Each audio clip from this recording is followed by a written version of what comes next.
Bonjour, vous regardez Tesla Geek.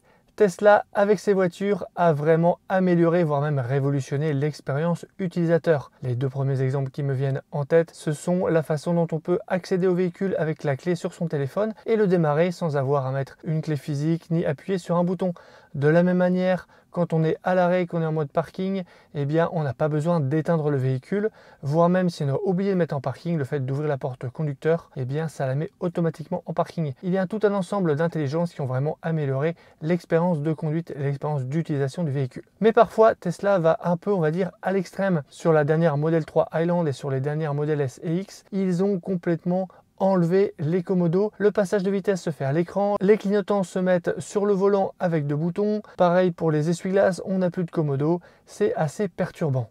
Et ça peut être un frein pour certains utilisateurs de passer au nouveau modèle de la Model 3 par exemple. Mais bon, ça, des équipementiers y ont pensé et ils y remédient avec un produit que je vais vous présenter aujourd'hui. Il s'agit de commodo droite et gauche pour la Model 3 Highland. Si vous avez peur de ne pas réussir à vous adapter aux boutons sur le volant ou au changement de vitesse à l'écran, vous pouvez tout simplement, entre guillemets, revenir en arrière et revenir sur des commodos assez habituels. Dans cette vidéo, on va faire le déballage, l'installation et bien sûr le test. Est-ce que ça fonctionne correctement? Est-ce que c'est fluide? C'est la grande question que je me pose sur ce produit. On voit ça tous ensemble chez Costume Car dans le nouveau local dédié au Tesla et au detailing, juste après le jingle.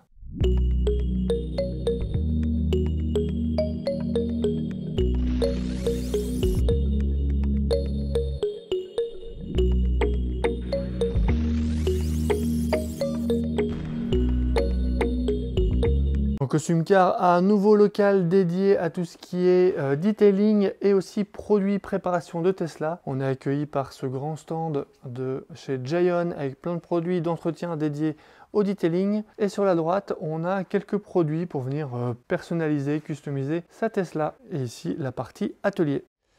Alors, qu'est-ce qu'on retrouve dans le colis? Eh bien déjà, on a deux caches.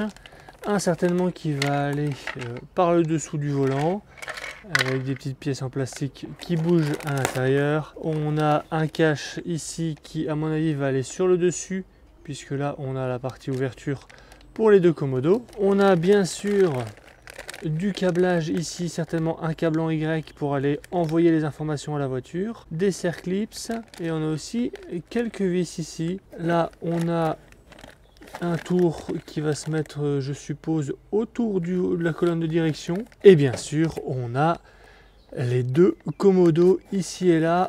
On va essayer de les regarder d'un peu plus près. On s'attendait à ce qu'ils soient vraiment très proches de ceux d'origine, mais regardez, ils m'ont vraiment l'air identiques. On retrouve bien sûr les indications RND et P pour le passage de vitesse et la mise en parking sur le commodo de droite, ainsi que le petit logo de l'autopilote. Et sur celui de gauche, regardez, on retrouve bien tout ce qui est clignotant, phare et essuie-glace. On a le même bouton, c'est vraiment identique visuellement, c'est identique. Et on a le même feeling ici sur le bouton du bout. Et de l'autre côté, eh bien, on voit qu'on a accès directement au circuit imprimé.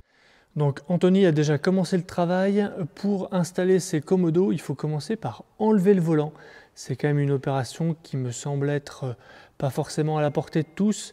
Donc moi personnellement je la réserverai à un professionnel, mais si vous vous sentez l'âme de le faire, eh bien faites ça en toute connaissance de cause. Donc les commodos vont certainement venir se mettre sur cette partie là autour de ça. Je pense qu'il va falloir enlever les caches pour les remplacer par ceux qui sont dans le kit.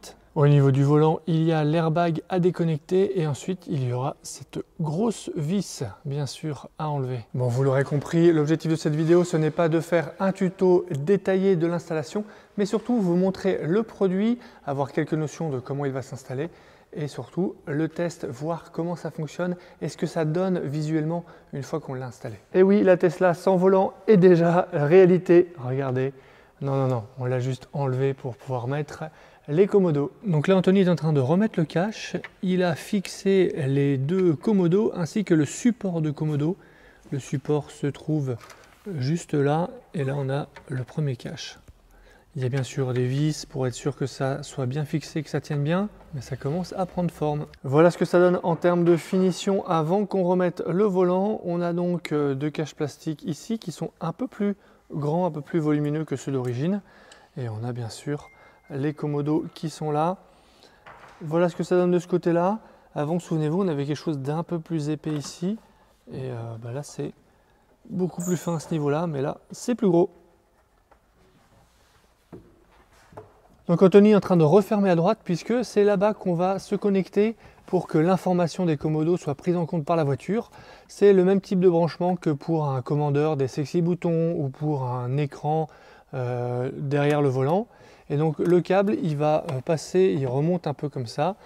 Il passe ici dans les pieds, hop, et après il remonte là derrière jusque la colonne de direction. Cette installation est bien sûr réversible. Si vous décidez de vendre le véhicule et que vous voulez le remettre en état, ou si par exemple vous êtes en location, vous pouvez tout à fait le remettre, c'est totalement réversible. Il faut bien sûr garder avec vous les petites pièces qui ne sont pas réutilisées, notamment les caches qui sont autour de la colonne de direction.